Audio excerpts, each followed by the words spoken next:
Hello everyone, welcome to our YouTube channel. In today's session, we will be discussing IPR, that is Intellectual Property Rights, और India का क्या stand रहा है IPR के regarding और ये क्यों न्यूज़ में था उसको हम होलिस्टिकली कवर करने की कोशिश करेंगे. So let's start the session. आप टॉपिक देख सकते हैं, India rejects Johnson and Johnson's attempt to extend monopoly on life saving TB drug. So news में क्यों था कि जो इंडिया है उन्होंने रिजेक्ट कर दिया है एवर ग्रीनिंग ऑफ IPR. अब एवर ग्रीनिंग ऑफ IPR क्या होता है उसको हम कोशिश करेंगे रीड करने की. और जो आपकी TB है, TB एक खतरनाक डिजीज़ आपको देखने को मिलती है इंडिया में.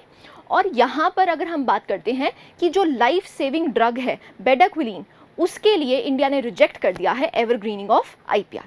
सो वील स्टडी इन डिटेल. आप देख सकते हैं न्यूज़ में क्यों था. So the Indian patent office struck down J&J's latest ever greening attempt, ruling that the methods it was trying to patent were commonly known in the pharma industry and were therefore not patentable. So यहाँ पर उनका जो patent है उसको extend करने पे मना कर दिया गया है. In a victory for patients fighting for wider access to crucial anti-tuberculosis drug bedaquiline, the Indian Patent Office on Thursday rejected the US pharmaceutical giant Johnson & Johnson's attempt to extend its monopoly on manufacturing the drug in India beyond July 2023. अब देखिए IPR को समझ लीजिए. जब भी कोई pharmaceutical company एक drug बनाती है जो कि यूनिक है, उसको वो पेटेंट करवा लेती है. जब वो पेटेंट हो जाती है तो इसका मतलब क्या है, जो मार्केट में दूसरी फार्मेसीज़ हैं वो उसको कॉपी नहीं कर सकती हैं. तो इसका मतलब क्या है, उसके ड्रग के जो प्राइसेस है वो बढ़ने शुरू हो जाएंगे. यहाँ पर जो भी कंपनी पेटेंट करवाती है उसको 20 इयर्स तक एक लाइसेंस मिल जाता है कि आप अपना ड्रग बेच सकते हैं. अब इंडिया का जो इंडियन पेटेंट एक्ट है उसके तहत एवरग्रीनिंग अगर आपने करवानी है, इसका मतलब अगर 20 इयर्स के बाद आपने एक्सटेंड करनी है अपनी पेटेंट वाली चीज़, तो आपको ऑब्वियस सी बात है कुछ इनोवेशन क्रिएट करनी पड़ेगी. जब तक आपके पास कोई इनोवेशन उसके लिए रिगार्डिंग नहीं है तो जो आपका पेटेंट है वो एक्सटेंड नहीं किया जाएगा. जब 20 साल के बाद भी इसको एक्सटेंड कर दिया जाता है उसको कहा जाता है एवरग्रीनिंग ऑफ पेटेंट्स. सो यहाँ पर इंडिया ने जो एवरग्रीनिंग ऑफ पेटेंट्स है उसको डिक्रीज़ कर दिया है, उसको रिड्यूस कर दिया है. और यहाँ पर ये कहा है कि ये जो पॉलिसी आप अपना रहे हैं एवरग्रीनिंग करने के लिए, ये कोई इनोवेटिव स्टेप नहीं है. सो यहाँ पर वही कहा गया है जो TB की बेडाक्विलीन ड्रग है जो कि जॉनसन एंड जॉनसन के द्वारा बनाई गई है, उसको एवरग्रीनिंग लाइसेंस नहीं दिया जाएगा. आई होप यहाँ तक क्लैरिटी है. अब देखिए जो बेडाक्विलीन है वो क्यों इंपॉर्टेंट हो जाती है. देखिए आपने सुना होगा जब भी हम TB की बात करते हैं तो अगर वो TB जो है वो MDR TB बन चुका है, मतलब मल्टी ड्रग रेजिस्टेंट TB. इसका मतलब क्या है, जब TB किसी पेशेंट को हुआ तो उसको फर्स्ट लाइन ऑफ ड्रग्स दिया जाता है. फर्स्ट लाइन ऑफ ड्रग्स का मतलब होता है कुछ ऐसी ड्रग्स जो एक्चुअली में TB को क्योर कर देंगी. बट धीरे धीरे करके ये देखा गया है कि यहाँ पर जो हम ड्रग्स ले रहे थे फर्स्ट लाइन ऑफ मेडिसिन में, वो मेडिसिन TB को क्योर नहीं कर पा रही, वो मल्टी ड्रग रेजिस्टेंट TB हो चुका है. तो यहाँ पर ये देखा गया था कि जो फर्स्ट लाइन ऑफ ड्रग्स हैं वो अब एक्सेप्टेबल नहीं थी, उससे TB क्योर नहीं हो रहा था. और यहाँ पर बेडाक्विलीन बहुत ही इंपॉर्टेंट ड्रग बन जाती है, एक लाइफ सेविंग ड्रग बन जाती है जिनको भी MDR TB है. MDR TB का मतलब होता है मल्टी ड्रग रेजिस्टेंट TB. सो इसीलिए गवर्नमेंट ने ये स्टेप लिया है कि इनकी एवरग्रीनिंग ऑफ पेटेंटिंग नहीं की जाएगी.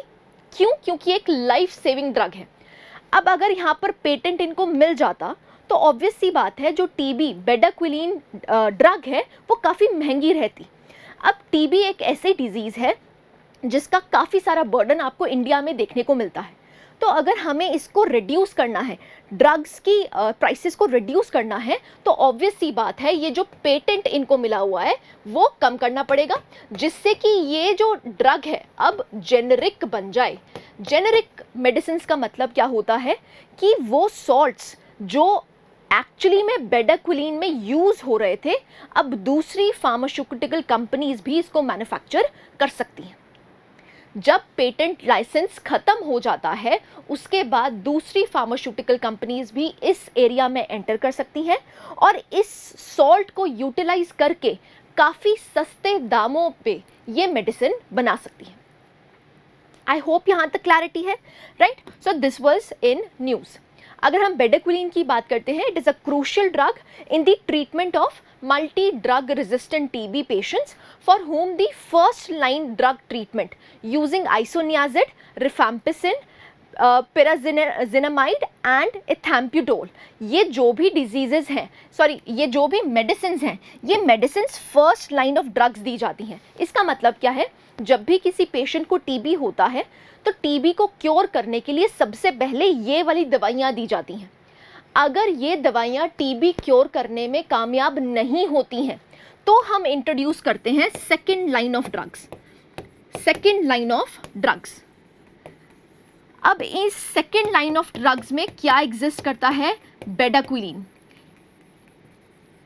तो ये जो बेडाक्विलीन है एक्चुअली में क्यों क्रूशियल हो जाती है, जिन भी लोगों को एमडीआर टीबी है, मल्टी ड्रग रेजिस्टेंट टीबी है, उनके लिए ये एक लाइफ सेविंग ड्रग बन जाता है। तो इसीलिए इंडियन गवर्नमेंट ने इस पेटेंट को एक्सटेंड करने से मना कर दिया, राइट। आई होप यहाँ तक क्लैरिटी है। आगे चलते हैं। अगर हम एमडीआर टीबी के बारे में बात करते हैं, मैं ये आपको बता चुकी हूँ, यहाँ पर एक डेंजरस वेरिएंट आपको देखने को मिलता है टीबी का, जिसमें फर्स्ट लाइन ऑफ ड्रग्स जो हैं वो फेल कर जाती हैं। तो इसीलिए आपको ज़्यादा स्ट्रॉन्गर एंटीबायोटिक्स देनी पड़ती हैं, जिसकी वजह से वो टीबी क्योर हो पाए। सो अगर हम टीबी की बात करते हैं तो ये एक बैक्टीरियल डिजीज़ है। होता किससे है, माइकोबैक्टीरियम ट्यूबरकुलोसिस से। So it spreads through air and is breath into the lungs. So ये कंटेजियस है, ये याद रखना है। क्या है, एक बैक्टीरियल डिजीज़ है। होता किससे है, that is Mycobacterium tuberculosis. I hope यहाँ तक क्लैरिटी है, राइट। सो आप देख सकते हैं second line of drugs, first line of drugs जब कामयाब नहीं रहती हैं तो पेशेंट को सेकेंड लाइन ऑफ ड्रग्स दी जाती हैं। और अगर हम बेडाक्विलीन की बात करते हैं तो वो किस में फॉल करता है, सेकेंड लाइन ऑफ ड्रग्स में फॉल करता है, तभी वो इफेक्टिव हो पाता है एमडीआर टीबी के लिए। And bedaquiline becomes the crucial drug और we can say a life saving drug for the TB patients, right. Next चलते हैं एवरग्रीनिंग ऑफ पेटेंट्स। सो अगर हम एवरग्रीनिंग ऑफ पेटेंट्स की बात करते हैं, इसका मतलब क्या है, it is a practice of companies filing for an extension of a patent with minor process or product modifications just before the original patent expires at the end of 20 years। ये मैं आपको एक्सप्लेन कर चुकी हूँ। आप अगर कोई भी मेडिसिन की पेटेंट लेते हैं तो वो पेटेंट आपको कब तक के लिए मिलता है, 20 ईयर्स तक के लिए मिलता है। अगर आपने इसको एक्सटेंड करवाना है, 20 ईयर्स के बियॉन्ड करवाना है, तो आप कुछ माइनर चेंजेस लेके आते हैं, माइनर इनोवेशंस करते हैं, जिसकी वजह से आपको वो पेटेंट का जो लाइसेंस है वो एक्सटेंड करने का मौका दिया जाता है। उसको कहा जाता है evergreening of patents. I hope यहाँ तक क्लैरिटी है, राइट। अगर हम बात करते हैं पेटेंट्स की, सो यहाँ पर दे offer there owners market exclusivity for a limited period of time.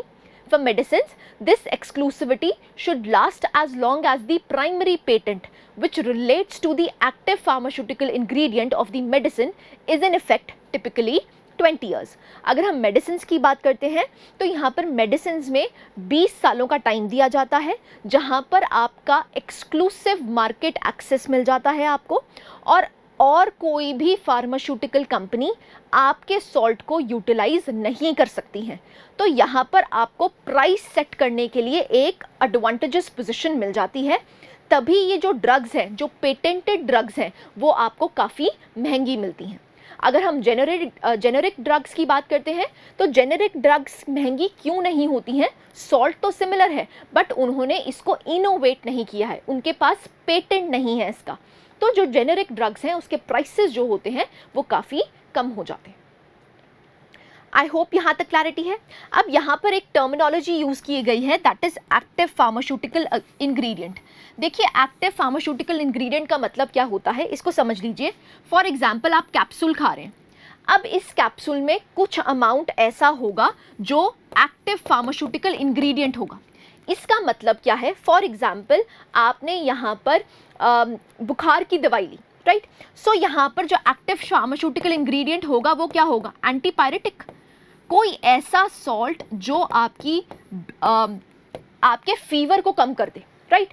बाकी जो चीज़ें होंगी वो क्या होंगी, यहाँ पर इस दवाई को बनाने के लिए जो सपोर्ट सिस्टम लगा हुआ है, फॉर एग्जाम्पल जिससे कि आप गोली जो है वो आराम से स्वॉलो कर पाएँ, वो भी तो ऐड किया गया होगा, राइट। सो यहाँ पर कुछ पार्ट किसका होता है, एपीआई का होता है, जो इफेक्टिवली आपकी डिजीज़ को क्योर करता है, उसको कहा जाता है एपीआई। बाकी उस मेडिसिन को बनाने के लिए शुगर कोटिंग की जाती है, शुगर का यूटिलाइज किया जाता है एंड सो ऑन, जो एक्चुअली में आपकी डिजीज़ को क्योर नहीं कर रहा है, बट उस मेडिसिन को बनाने के लिए यूटिलाइज किया गया है। अब वो एक्चुअली में डिजीज़ को क्योर नहीं करता है, जो एक्चुअली में डिजीज़ को क्योर करता है उसको कहा जाता है API, that is active pharmaceutical ingredient. I hope यहाँ तक क्लैरिटी है, right. So this is what you known what is called as evergreening of patents. The end of patent exclusivity will reduce the drug prices drastically. सो यही बात होती है कि जो भी पेटेंटेड ड्रग्स हैं वो कंपनी कोशिश करती है कि हम इसकी एवरग्रीनिंग करवा लें, जिसकी वजह से जो प्राइसेस आपको फॉल होती हुई दिखेंगी वो ना दिखें और जो फार्मास्यूटिकल कंपनी है उसको प्रॉफिट होता रहे। अब यहाँ पर आप देख सकते हैं एक कंपनी की इनोवेशन है। ऑन दी अदर हैंड जब हम हेल्थ केयर की बात करते हैं तो हेल्थ केयर में सबसे पहली चीज़ आती है अफोर्डेबिलिटी। जब तक वो ड्रग अफोर्डेबल ही नहीं है तब तक आप एक्सेसिबिलिटी उसकी इंक्रीज़ नहीं कर सकते।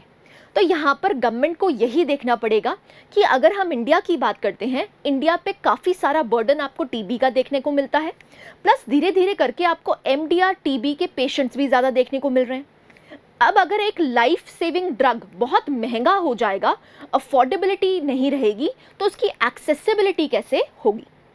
तो यहाँ पर इंडियन गवर्नमेंट ने यही कोशिश की है कि अगर आपको पेटेंटेड ड्रग है, 20 इयर्स का टाइम मिल चुका है, अगर आपने कोई ऐसी इनोवेशन नहीं की है तो हम आपकी एवरग्रीनिंग ऑफ पेटेंट्स नहीं करेंगे और ये जो लाइफ सेविंग ड्रग है उसके प्राइसेस रिड्यूस करने की बात की जाएगी।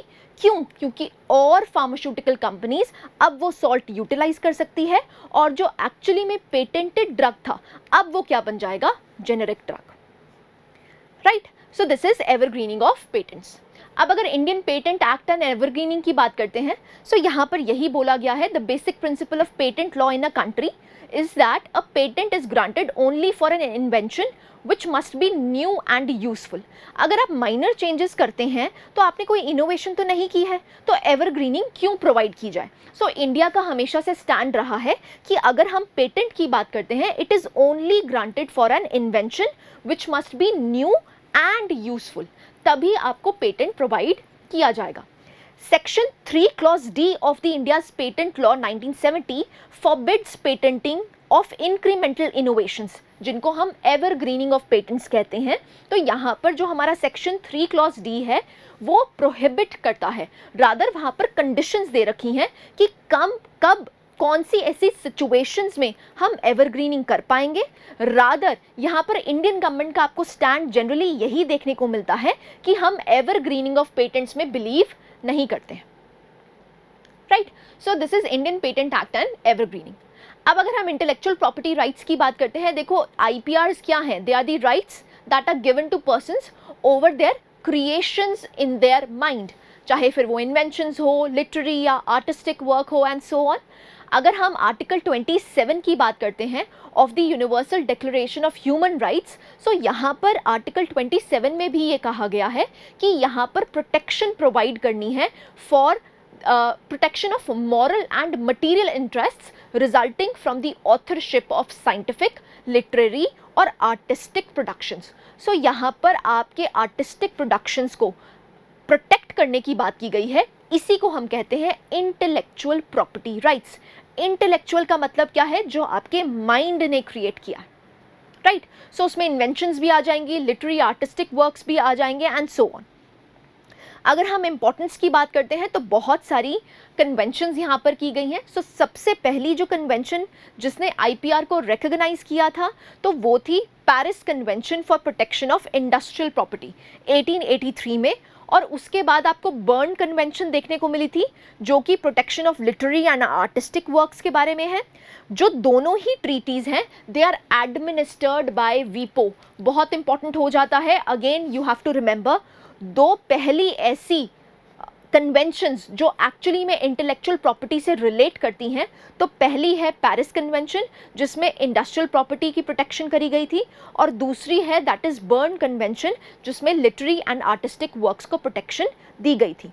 दोनों ही कन्वेंशंस कौन एडमिनिस्टर करता है? दैट इज़ वीपो, वर्ल्ड इंटेलेक्चुअल प्रॉपर्टी ऑर्गेनाइजेशन।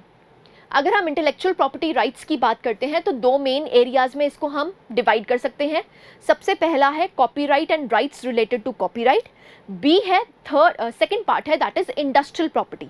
अब देखिए इंडस्ट्रियल प्रॉपर्टी अगेन काफ़ी भागों में डिवाइड हो सकती है। अगर हम कॉपीराइट की बात करते हैं तो जो भी राइट्स ऑफ ऑथर्स हैं, लिटरेरी एंड आर्टिस्टिक वर्क है, चाहे फिर वो म्यूजिकल राइटिंग्स हो, पेंटिंग्स हो, स्कल्पचर हो, जो भी आर्टिस्ट से रिलेटेड है उसको अगर प्रोटेक्शन दी जाती है तो किसके तहत दी जाती है? दैट इज कॉपीराइट्स एक्ट के तहत दी जाती है। तो आप देख सकते हैं मिनिमम पीरियड यहाँ पर आपको 50 ईयर्स का देखने को मिलता है। किसके लिए? कॉपीराइट्स के लिए। नेक्स्ट आता है that is industrial property. Industrial property को हम दो मेन एरियाज में डिवाइड कर देते हैं। सबसे पहला है that is protection of distinctive science. अब डिस्टिंक्टिव साइंस का मतलब क्या है? यहाँ पर आपको ट्रेडमार्क्स, ज्योग्राफिकल इंडिकेशंस देखने को मिल जाती हैं।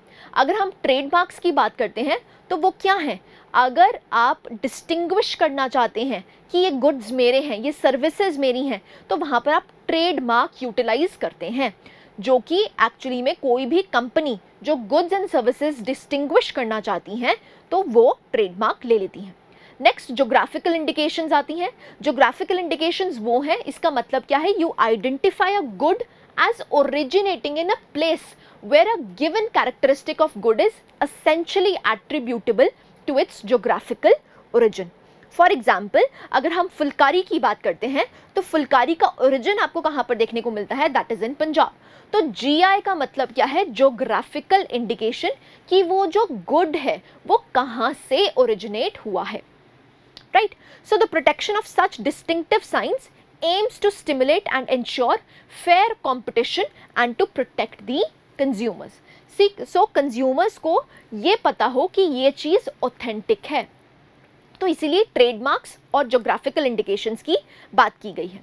अगर हम यहाँ पर industrial designs and trade secrets की बात करते हैं तो यहाँ पर आपको इनोवेशन, डिज़ाइन और क्रिएशन ऑफ टेक्नोलॉजी अगर आपने की है तो यहाँ पर साइंस दिए जाएंगे, जैसे कि पेटेंट्स दी जाती हैं। इंडस्ट्रियल डिजाइंस और ट्रेड सीक्रेट्स के लिए क्या दिए जाते हैं?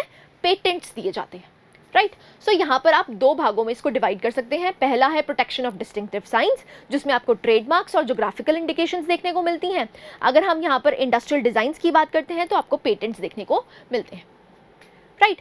अब नीड क्या है? What is the need of IPR? सबसे पहले कि आपकी इनोवेशन कोई और चुरा लाना है, उसके लिए राइट प्रोवाइड किया गया है, जिससे कि यहाँ पर इनोवेशन इनकरेज की जाएगी। तो नंबर 1 हो गया, it encourages innovation. Next obvious सी बात है, अगर इनोवेशन होगी तो इकोनॉमिक ग्रोथ होगी, तो इकोनॉमिक ग्रोथ के लिए ऐसे ही जो राइट्स ऑफ क्रिएटर्स है उसको प्रोटेक्ट करने की है। It promotes innovation and creativity and ensures ease of doing business. So ease of doing business का भी यहाँ पर आपको स्टैंड देखने को मिलता है। It facilitates the transfer of technology in the form of foreign direct investment, joint ventures and licensing. So यहाँ से आप देख सकते हैं इकोनॉमिक बेनिफिट्स होंगे, राइट? सो इनोवेशंस और को बूस्ट करने के लिए, क्रिएटर्स के जो राइट्स हैं उनको प्रोटेक्ट करने के लिए और इकोनॉमिक प्रोग्रेशन के लिए यहाँ पर ये IPRs बनाए गए हैं। डन। नेशनल IPR पॉलिसी के बारे में बात कर लेते हैं, जो कि 2016 में थी, and it was adopted in May 2016 as the vision document to guide future development of IPRs in country. So यहाँ पर अगर हम इसकी बात करते हैं तो it calls for, you have to remember, creative India, innovative India, creative India, innovative India. So it is, we can say it sets in place an institutional mechanism for implementation, monitoring and review. So यहाँ पर review भी किया जाएगा. Next, Department of Industrial Policy and Proportion. Promotion, again you have to remember DIPP जो कि आपको ministry of commerce के तहत देखने को मिलती है, यही नोडल डिपार्टमेंट है जो एक्चुअली में कोऑर्डिनेट करती है, guide and oversee the implementation and future development of IPRs in the India. So again you have to remember department of industrial policy and promotion जो कि मिनिस्ट्री ऑफ कॉमर्स के तहत आपको देखने को मिलती है. अब अगर हम बात करते हैं यहाँ पर सीपम देखने को मिलता है, वो क्या है? That is cell for IPR promotion and management. ये सेटअप किया गया था डिप के अंदर. यहाँ पर आपको सिंगल पॉइंट रेफरेंस देखने को मिलता है. जो भी इम्प्लीमेंटेशन आपने ऑब्जेक्टिव्स की करनी है नेशनल IPR पॉलिसी की, वहाँ पर आपको एक सिंगल पॉइंट सेल देखने को मिलता है जहाँ से आप सारी जानकारी ले सकते हैं. It is known as CIPAM. किसके अंडर सेटअप किया गया है? डिप के अंडर सेटअप किया गया है. अगर हम इंडियाज IPR पॉलिसी की बात करते हैं तो it is in compliance with WTO's agreement on TRIPS. TRIPS stands for trade related aspects of intellectual property rights. So हमारी जो रजीम है, IPR रजीम है, वो किसके तहत कौन सी पॉलिसीज़ को अलाइन कर रही है? ट्रिप्स की पॉलिसीज़ को असाइन कर रही है. अब ट्रिप्स कहाँ पर साइन किया गया था? WTO के अग्रीमेंट. डन. अब आप देख सकते हैं इसकी वजह से क्या हुआ. देखिए, जब हमने नेशनल IPR पॉलिसी 2016 में लेके आए, उसके बाद से आपको देखने को मिला है कि अगर हम इंडियाज़ इनोवेट्स की बात करते हैं या ग्लोबल इनोवेशन इंडेक्स की बात करते हैं तो इंडिया का रैंक आपको काफ़ी अच्छा होता हुआ दिख रहा है. सो अगेन अगर हम 2015 की बात करते हैं तो हमारा रैंक था 81, लेकिन अब अगर हम 2022 की बात करते हैं तो हमारा रैंक कितना हो चुका है? 40. सो यहाँ पर आप देख सकते हैं जब से हमने नेशनल IPR पॉलिसी बनाई है उसकी वजह से हमारी कंट्री में इनोवेशन काफ़ी ज़्यादा हो गई है. ईज़ ऑफ डूइंग बिजनेस भी काफ़ी आसान हो गया है. सो इसीलिए आपको ये रैंक जंप होता हुआ दिख रहा है. डन. अगर हम इश्यूज़ की बात करते हैं सो आप देख सकते हैं इश्यूज़ क्या हैं. सबसे पहले trademarks, patents, again intellectual property rights आपको पता है कौन कौन से एग्जिस्ट करते हैं.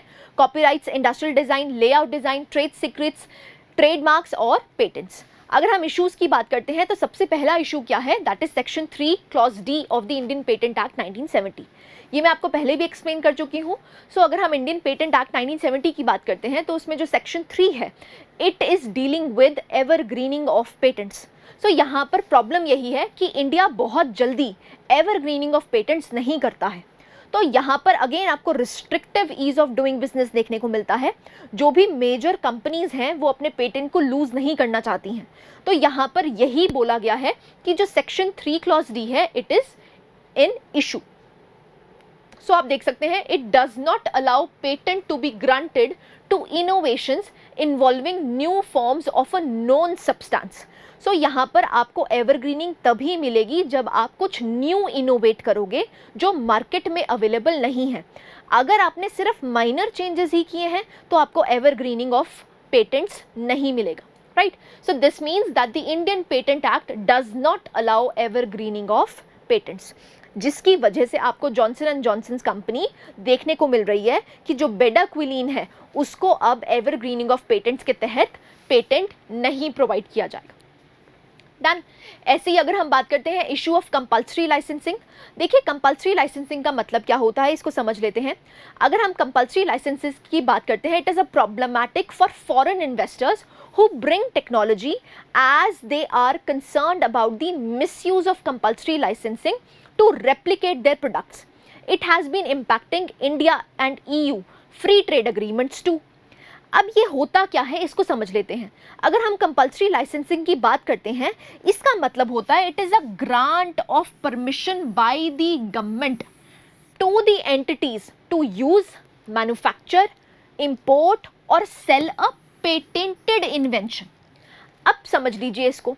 देखिए, मान लीजिए अमेरिका में कोई वैक्सीनेशन बनी, कोई एक वैक्सीन है, मान लीजिए कोविड-19 की. अब पैंडेमिक था कोविड-19. अब इस वैक्सीन को क्या मिल गया? पेटेंट मिल गया. अब जब वो इंडियन मार्केट में आएगी तो गवर्नमेंट यहाँ पर अपनी कंपनीज को ये बोल सकती है कि जो इसमें सॉल्ट एग्जिस्ट करता है, आप क्या कीजिए, इस सॉल्ट को मैन्युफैक्चर करिए, इंपोर्ट करिए, चाहे फिर यहाँ पर पेटेंटेड इन्वेंशन को ही ले लीजिए. ये पेटेंटेड इन्वेंशन थी, इसको आप मैन्युफैक्चर भी कर सकते हैं, इंपोर्ट भी कर सकते हैं, यूज़ भी कर सकते हैं. यहाँ पर कौन आधारित है? गवर्नमेंट जो है वो एंटिटीज को परमिशन दे देती है, लाइसेंस दे देती है, उसको कहा जाता है कंपल्सरी लाइसेंसिंग। अब ये क्यों किया गया है? इंडिया जस्टिफाई इसको कैसे करता है? इंडिया कहता है कि अगर हम इंडियन सिनेरियो की बात करते हैं तो यहाँ पर जो हेल्थ है, हेल्थ इंडिकेटर्स में इंडिया अभी भी पुअरली बिहेव कर रहा है। अब हेल्थ को सबसे पहले मुझे अफोर्डेबल बनाना है। अगर कोई कोविड-19 की वैक्सीन एग्जिस्ट करती है और जिसके पास पेटेंट है, ऑब्वियस सी बात है उसके प्राइसेस बढ़ जाएंगी। जब उसकी प्राइसेस बढ़ जाएंगी तो मैं वो वैक्सीन कैसे अपनी सिटीजन्स को अवेलेबल करवा पाऊंगा? क्यों? क्योंकि उसकी प्राइसेस तो बहुत ज़्यादा है, अफोर्डेबिलिटी ही नहीं है। तो यहाँ पर गवर्नमेंट ही कुछ एंटिटीज़ को कह देती हैं कि आप जो पेटेंटेड इन्वेंशंस हैं उसको भी यूटिलाइज कर सकते हैं, मैन्युफैक्चर कर सकते हैं और इंपोर्ट और सेल भी कर सकते हैं। This is known as compulsory licensing. I hope यहाँ तक क्लैरिटी है, right? So compulsory licensing is permitted under the WTO's TRIPS agreement provided conditions such as national emergencies, other circumstances of extreme urgency and so on. So यहाँ पर WTO के जो trips की agreement है उसके तहत भी कंपल्सरी लाइसेंसेस को इशू किया जाता है, बट यहाँ पर यही क्राइटेरिया दिया गया है कि अनटिल एंड अनलेस इमरजेंसी ना हो तब तक आप पेटेंटेड डिज़ाइंस, जो पेटेंटेड इनोवेशंस हैं, उनको कंपल्सरी लाइसेंसिंग ना दें। लेकिन इंडिया में क्योंकि हेल्थ केयर अफोर्डेबल बनानी है तो यहाँ पर गवर्नमेंट काफ़ी ज़्यादा इंटरवीन करती है और यहाँ पर पेटेंटेड इन्वेंशंस को भी कर दिया जाता है, कंपल्सरी लाइसेंसिंग प्रोवाइड कर दी जाती है। सो आई होप यहाँ तक क्लैरिटी है। So this is compulsory licensing. अब प्रायोरिटी वॉच लिस्ट क्या है उसके बारे में देख लेते हैं। ये भी आपको इशू देखने को मिलता है। India continues to remain on United States trade representatives priority watch list for alleged violations of IPRs। So यहाँ पर आपको देखने को मिला है, अगर हम US की बात करते हैं तो वहाँ पर सबसे ऐसा कहा जाता है कि सबसे ज़्यादा अगर IPRs जो प्रोटेक्टेड रहते हैं वो USA में रहते हैं। तो USA अपनी एक लिस्ट बनाता है, उस लिस्ट का नाम क्या है? United States trade representatives priority watch List. So ये प्रायोरिटी वॉच लिस्ट में आपको देखने को मिलता है कि इंडिया वायलेट करता है IPRs को, right? In its latest special report, इस स्पेशल रिपोर्ट का नाम क्या है? Special 301 report that is released by United States trade representatives. The US termed India as one of the world's most challenging major economies with respect to protection and enforcement of IP. So intellectual property rights को यहाँ पर ये कहते हैं कि dilute किया जाता है।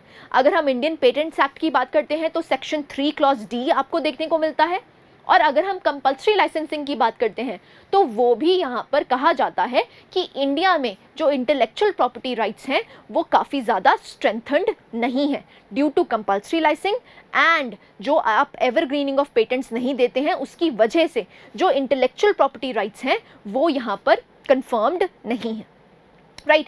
अब आपसे प्रीलिम्स में क्या पूछ सकते हैं? आपसे पूछ सकते हैं कि बताइए स्पेशल 301 रिपोर्ट किससे डील करती है? तो आपको पता होना चाहिए किससे डील करती है? IPR से डील करती है, right? So this is priority watch List. So again conclusion क्या है? देखिए ऑब्वियस सी बात है, अगर हमारी कंट्री में R&D ज़्यादा करनी है तो हमें इनोवेशंस को रिस्पेक्ट करना पड़ेगा। यहाँ पर एक बैलेंस लाना पड़ेगा जहाँ पर हम innovation as well as affordability को मेंटेन कर पाएँ। सो यहाँ पर यही कहा गया है, इंडिया ने काफ़ी सारे चेंजेस करे हैं जिसकी वजह से हम ग्लोबल इनोवेशन इंडेक्स में काफ़ी ज़्यादा स्ट्रेंथन हुए हैं, काफ़ी अच्छा रैंक हुआ है। तो हम यही कह सकते हैं कि अगर हम कल्चर ऑफ इनोवेशन को बढ़ाना चाहते हैं तो यहाँ पर हमारी जो पॉलिसीज़ हैं उनको धीरे धीरे करके शिफ्ट करना पड़ेगा, राइट? अब इसके रिगार्डिंग अगेन हम एक क्वेश्चन प्रैक्टिस कर लेते हैं। आई एम सॉरी, आपको आंसर पहले ही दिख रहा है, बस just read the question. With reference to the National Intellectual Property Rights Policy, consider the following statements. First statement है, it reiterates India's commitments to the Doha Development Agenda and the TRIPS Agreement. Second है, Department of Industrial Policy and Promotion is the nodal agency for regulating intellectual property rights in India. आपको बताना है कौन सी statements correct हैं, 1 only, 2 only, both 1 and 2, और is it D, neither 1 nor 2? देखिए अगर हम आंसर की बात करते हैं, आंसर C है।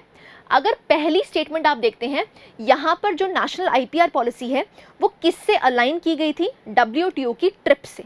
अब यहाँ पर दोहा डेवलपमेंट एजेंसी जो है, एजेंडा जो है, उन्होंने ही ट्रिप्स की अग्रीमेंट को करवाया था।